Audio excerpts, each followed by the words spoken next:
Welcome to Hard Talk. I'm Sean Lay. The true father of metal, the king of the heavy riff. His band is topping the charts again after 43 years. Black Sabbath is better known for the antics of on-off lead singer Ozzy Osbourne than the skills of guitarist Tony Iommi. But Iommi is the one original member of the band to have stayed the course. This despite missing fingertips that can make playing painful, the rock and roll lifestyle lived to the full, and now cancer. Still recording and touring around his treatment, what keeps him playing?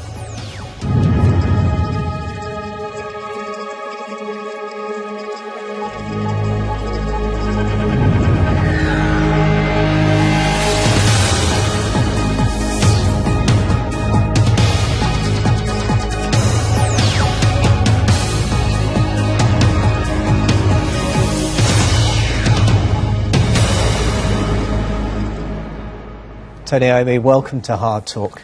Thank you, Sean. How does it feel to be back on top again after all these years?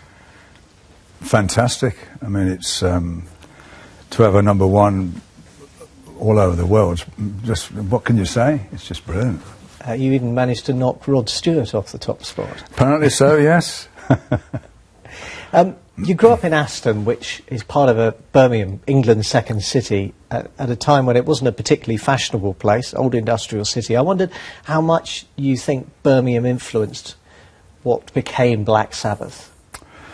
I think a lot, really, from where we came from is the background of our music, with the industrial side of it, and being brought up around, you know, it was gang infested and not particularly very nice. And I think our thing was we wanted to get out, but you're trapped, really. And I think music was the way for us to be able to get out. It eventually did get you out, but for some time you were there, you were practicing, you were learning your trade. We often think the 60s was the swinging time, the time of flower power, the summer of love. Much of that in Aston when you were growing up? I don't think so. No, I mean, we first saw that when we started touring, really, all the flower power stuff. Was there a sense in which your music, your style, was a bit of reaction to all of that peace and love stuff? Yes, because everybody was talking about all the nice things, and we sort of came out talking about the things that really are happening, you know, in the world. The wars and, you know, the other side of life, really. Not a particularly cheerful perspective, not in a sense a cheerful message to put out. Did it reflect how you felt about your life at that stage? I think so. I mean, Geezer was responsible for most of the bass player was responsible for most of the lyrics. I did the music side, so I don't take the blame for that. Even so, you were a part of this whole kind of vibe and the whole scary music thing. I think Ozzy Osbourne, your vocalist, says it was you who came up with the idea of writing scary music because you used to practice across the road from a cinema showing horror films. That's right. Well, we used to, I particularly, and Geezer, the bass player, we really liked horror films, and it was just that feeling you got of being frightened as such. And I thought it would be good to be able to do that, because that really excited me, and to do that in music would have been, for me, what we did, you know, it was great. I really liked to have that sort of same feeling from the music. And yet it nearly didn't happen at all. Tell me about the accident you had. Well, the accident happened before Black Sabbath, really, and it was, I'd just been offered this job with this band to go to Germany, and your way out was there. Oh yeah, absolutely, yeah. And I thought, this is great, and I really liked playing with them. But so my mother says, you've got to go and finish off. Well, what happened? I went to work, and I worked in a sheet metal factory, and I did welding. And so somebody used to cut the metal and then send it down to me, and I'd weld it. And the one day this person didn't come in, and so they put me on the machine, and I'd never worked this machine ever. And the thing came down on my hand, and as I pulled my hand back, it just took the ends of the fingers off. But what happened in before that, I'm sorry, I went home for lunch, and I said to my mother, I'm not going back into work today. You know, I'm going to stop. And she went, you go back in and you make sure you finish off your day. So I did, and that's what happened. She must have felt quite bad about that. Well, she probably did, but it's really strange how things happen like that. It's a weird thing to happen. If I hadn't have gone, I don't know what would have happened if my style would have changed, or because it made me create a style of playing. Explain that. I mean, in a sense, it's almost serendipity. I mean, literally a happy accident.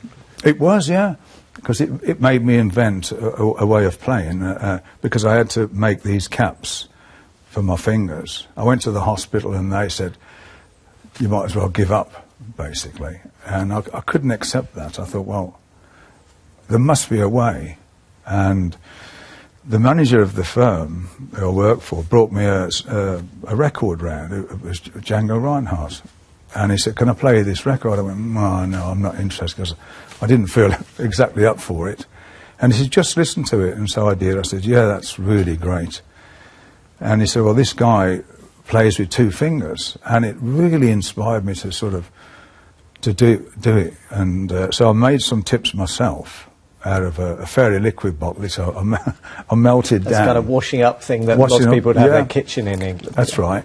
And so I melted it down into a ball, got a hot soldering iron and made a hole in it until it fit on the finger. And then just sat there forever, just rubbing it down to make a shape of a finger.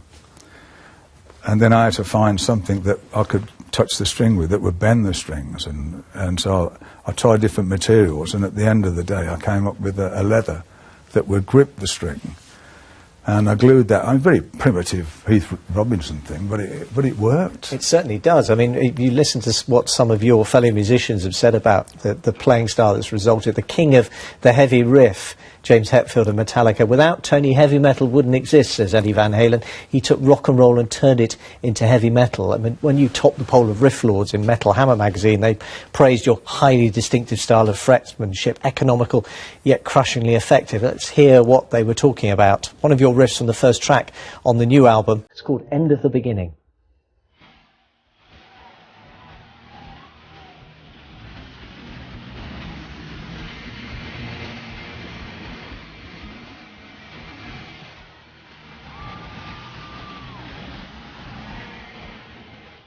What makes that kind of playing special, distinctive, do you think? I think for me, because I have the tips, it made me create it, because I used to be able to play proper chords and just the way everybody else plays, conventional way, but I had to come up with a different way altogether because I just couldn't play the same way. So I had to work on vibrato, I had to work on how hard to press on the strings, because obviously I couldn't feel anything apart from pain. You couldn't feel how much you bend in the string like you could with your finger. There's no feel in there. And even today, it's the same? Oh, even today, it's still the same. And I still use tips that obviously they're made for me now. You could afford it. Well, yeah, but I still have to put leather on. I've got an old jacket from the 60s that I cut up. It was a full jacket. Now it's about that big now, and I use them and it lasts probably for 3 weeks, and then I have to put a new piece on. Not everyone is impressed by heavy metal music. You know that yourself. John Pirelli's writing about heavy metal in the New York Times at the end of the 80s. He said, for all its pervasiveness, and it really has been everywhere, and it's inspired a lot of other kinds of music, the bulk of the music is, he says, stylised and formulaic, a succession of reverberating guitar chords, macho boasts, speed demon solos, and fusillades of drums. It's a bit unimaginative. What can I say to that? Well, what do you say to it? I don't know. I don't know what to answer that, really. I mean, it's metal, or I don't class ourselves as heavy metal. I know a lot of people do. We've always come from the hard rock-based thing. So what we play is power, and yeah, you try and make a feeling into it and a mood, and create, back to the horror film, to create some kind of vibe from it. It wasn't just the music, was it, with Black Sabbath in the early days? There's a whole kind of distinctive style, and I suppose in some ways that's what unnerves people about the music, that they feel that in a sense it exploits people, that it exploits their emotions, that it tries to build that atmosphere, and it's actually a bit, in that sense, unhealthy for people. I don't think it is. I mean, we've had a lot of It depends on how far you go with and what you call heavy metal and what bands you're on about. But what we do, we've had a lot of letters over the years from people who said, "Thank God for your music. You know, you've helped me tremendously through these hard times," because they've read into the lyrics and the feel of the songs.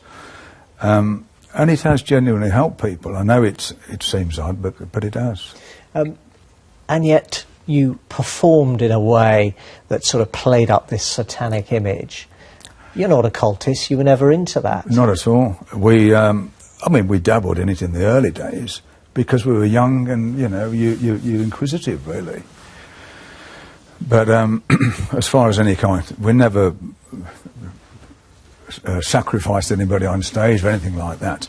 The image was built up basically from when we did the first album. The record company did the album cover, and that's what done it. The inside of the cover was upside down cross, and so that sort of started everybody off. And you got your cross on today the right way up. But yes, it's always the right way up. I mean, I wonder if that's a kind of makes it all a bit disingenuous, really, the idea of being from the dark side. It was a sort of a cheap thrill for the audience. No, we believe in what we did, what we play, and everything we play is we have to feel it and believe in it. The audience, you can only judge by, we've been here for 45 years. I mean, you answer it. What about the Devil's Interval? Tell me about that, the diminished fifth. Well, that again was just something I liked. I never even thought of it. I never even knew about it, to be honest, when I first did it. And then later I know, you shouldn't be playing those notes. Why? I mean, I didn't understand all that. I mean, we were 19 years old, you know. You need to explain that, I think, for people watching. What was behind that? What was the sound? And well, Black Sabbath was the first song that had that in. Down, down, down, and that was apparently the notes you never use, which we did. But I never knew that, and to me it was creating music, and that's all I do is create music. I don't try and create anything to destroy people or to upset anybody.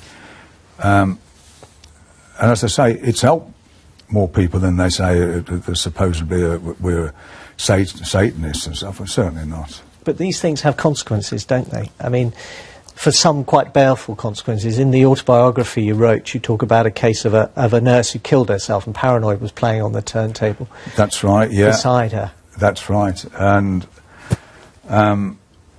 we never know what that reason was. You know, there's always going to be something, isn't there? There's always going to be something they'll find. Does it bother you? Well, you hate to hear anybody that's killed themselves. That's not saying it was us. It was saying they'd found Paranoid on the turntable. Ozzy was quoted back in 2004 as saying, you remember that guy from New York, Son of Sam, who was killing all the chicks? When they got into his apartment, he supposedly had the lyrics to After Forever written on his wall. I thought, are we going too far? Did you? No, I never did. I mean, the lyrics are what happens in the world, you know. The geezer, I mean, you'd have to talk to him, because I don't do that. I do all the music. But what Geezer would write about was what he'd seen and what he felt, and what we were going through, our lives, the people we were bumping into, and the type of people and the things we were seeing. You say, obviously, the lyrics he wrote, but you were part of that. You were part of the atmosphere, part of building that whole environment, the image, the sound, of course, which was so important to it. That creates some responsibility, doesn't it? I think if you're looking into it that deep, yeah. I mean, we looked on it, this is music, and the lyrics were written because Geezer said to me that he has to write powerful lyrics to go with the powerful music. So it was your fault, not his. Well, probably my fault then. You got your route out of Aston.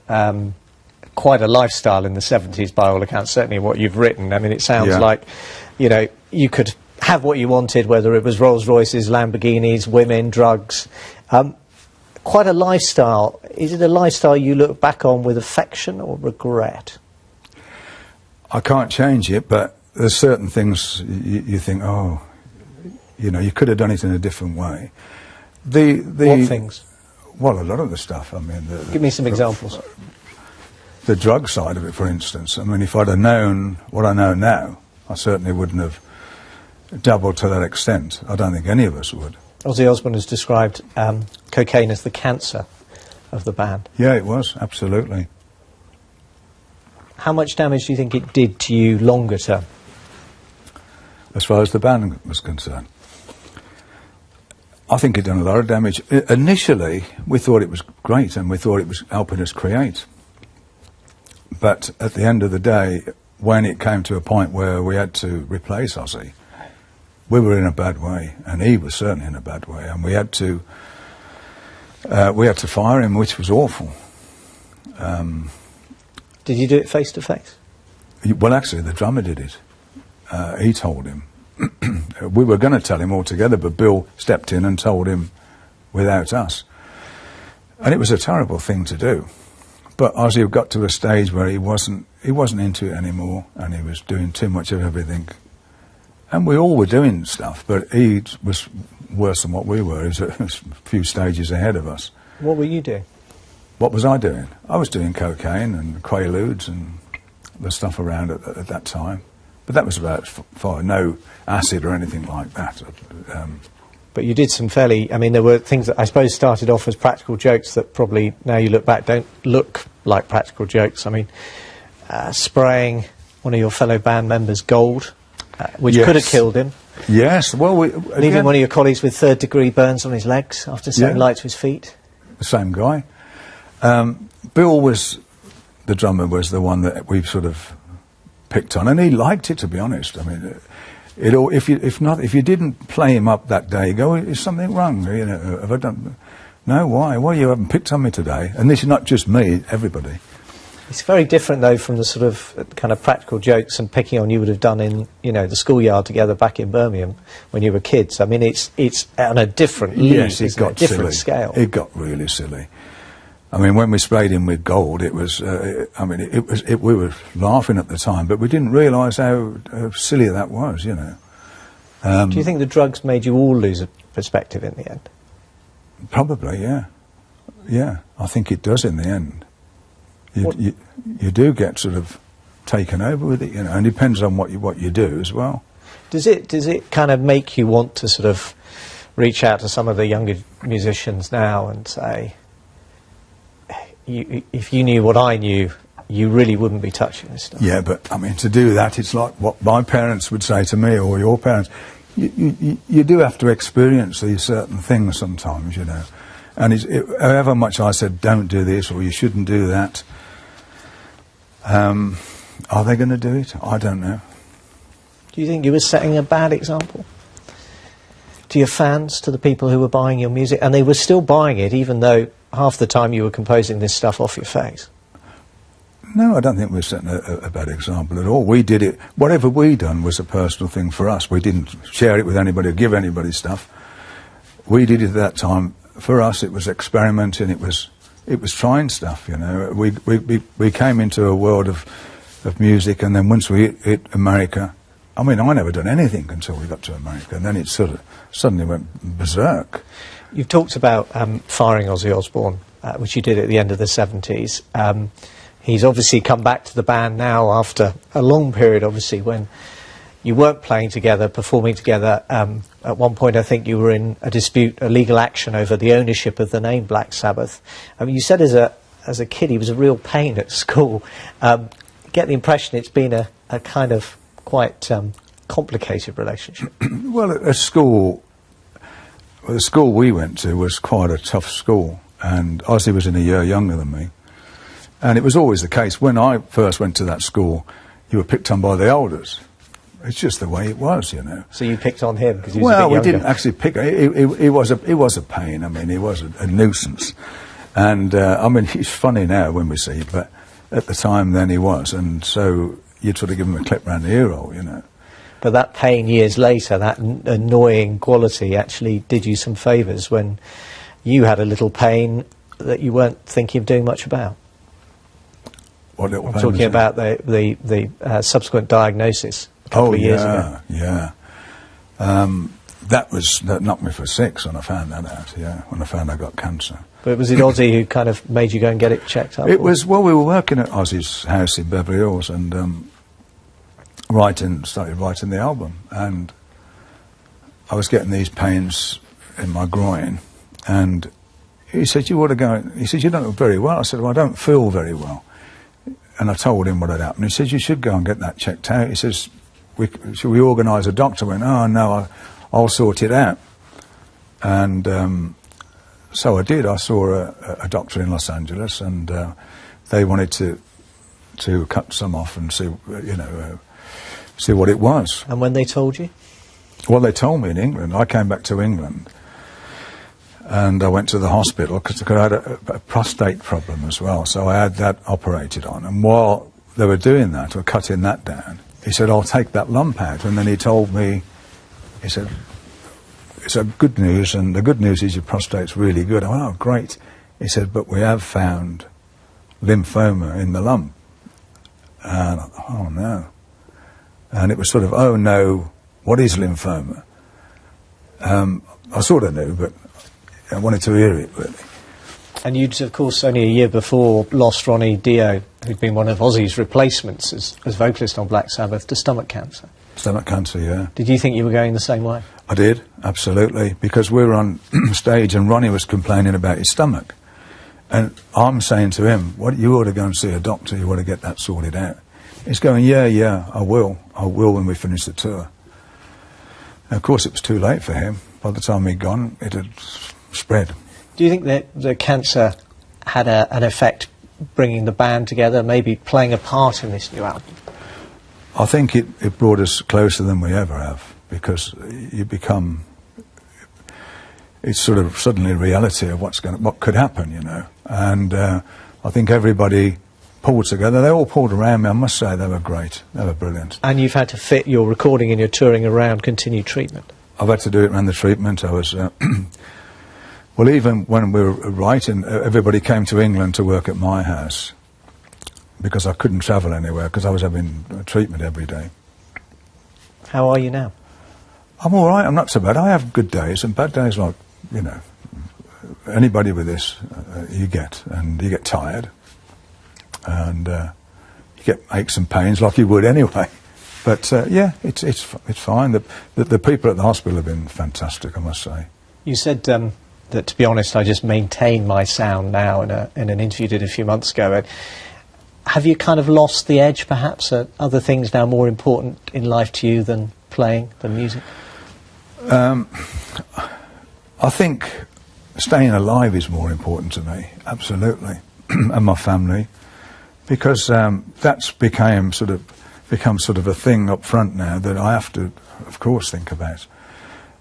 Music will never die in my mind. I love playing it. I think it's helped me get through this as well with the band, being able to work and do things and work through it. Because a lot of people thought I wouldn't be able to work through it, including me. But we did. And where next? Where next is we tour the States for 2 months, and then I come back, have another infusion, another hospital thing, which knocks me about for a couple of weeks. And then after that, South America. Come back, another treatment. After that, Europe and England.